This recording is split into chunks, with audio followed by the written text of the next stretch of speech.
okusunsula abegwanyiza ku lukiiko olufuzi lwa NRM oli mu Giyanga olwaleero amyuka Ssaabaminisita asukira minisita w'ensigo z'obuvanjuba bwa Afrika Rebecca Kadaga asusuddwa ku kifo ky'omumyuka wa sseete wa NRM owokubiri omukyala Kadaga zinamu ku bawagizi be era olumaliza okususula n'aweera nti omu ku baatandika olukiiko olw'okundiku lwa Seeke nga nabwe ekyo tayinza kuyiriza bantu baakayingira kibiina okutwala ekifo kye. Akakiiko akasemba ategekera ebintu bya Uganda tetuliiyo.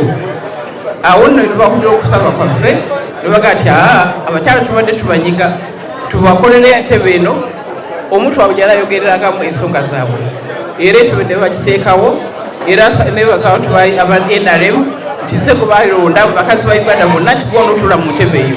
Kadaga akalabidde nti mwetefuteefu okwanganga beena namuvuganya ku kifo kirera n'akasante obuwanguzi buli ku ludda lwe.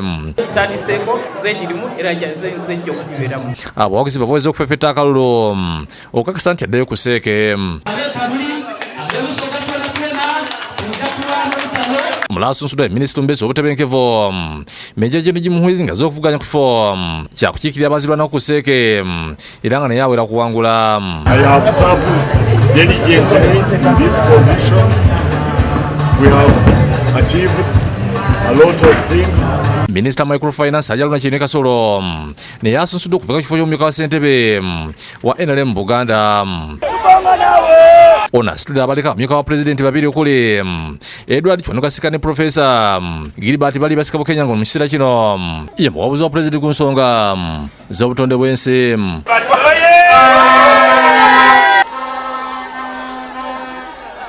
Ye Joseph Sewavanga naye avuga ku kifo ky'omumyuka wa ssentebe wa NRM mu Buganda alina byagala bikyusibwe mu kulonda kw'abakiise ba Seeke.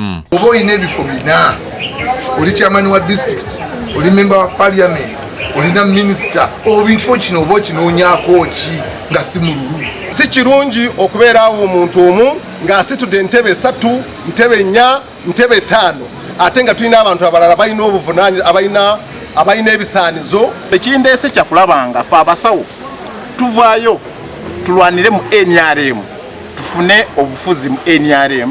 I can now fully ask for the NRM delegates their full support in sending me to SEC.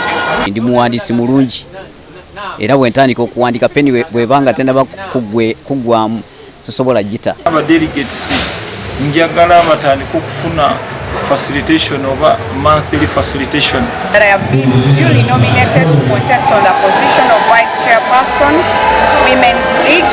Njagala kunga abavubuka era okubasaba obuwagizi.